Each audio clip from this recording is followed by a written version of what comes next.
Zanjo Marudo at Ria Ataide, ikinasal na. Walang paglagyan ng tuwa sa mga mata ni Zanjo Marudo at Ria Ataide, nang ibahagi nila ang kanilang secret civil wedding ceremony ngayong araw.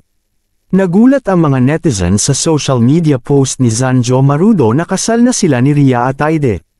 Binahagi ng aktor sa nasabing post ang 3 photos mula sa naganap na secret wedding nila ni Ria.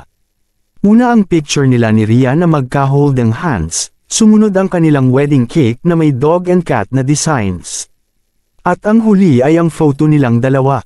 Sa kanyang caption ay binati niya si Ria para sa kaarawan nito na tinawag niyang wife. 3/23/24 Happy birthday, my wife with red heart emoji. Nasa caption nga ang araw ng kanilang wedding na ika-32nd na birthday rin ni Ria.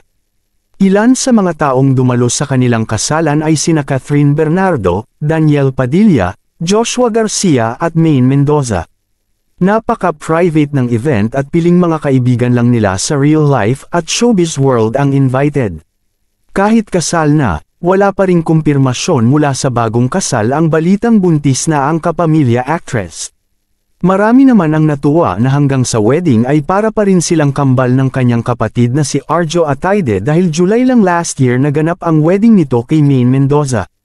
Mensahe ni Sylvia Sanchez para sa anak, happy ako sobra dahil happy ka. Happiest birthday my potpot, love you so much. Natuwa naman ang netizens nang malaman na finally ay kasal na si Zanjo Marudo. Ayon sa mga ito, mas mabuting pribado at walang anunsyo ang kasalan dahil mas peaceful daw ito kaysa naman sa mga matagal ng engaged ngunit hindi natutuloy ang kasal. Tila timely ito sa nangyayari ngayon sa showbiz world dahil maraming naghihiwalay. Sa ngayon, mas pagbubutihan daw ni Zanjo Marudo at Ria Ataide ang pagbuo ng kanilang pamilya. Samantala, happy naman ang mga kaibigan nila sa industriya na nagpahatid ng congratulations sa kanilang Instagram post. Maraming salamat.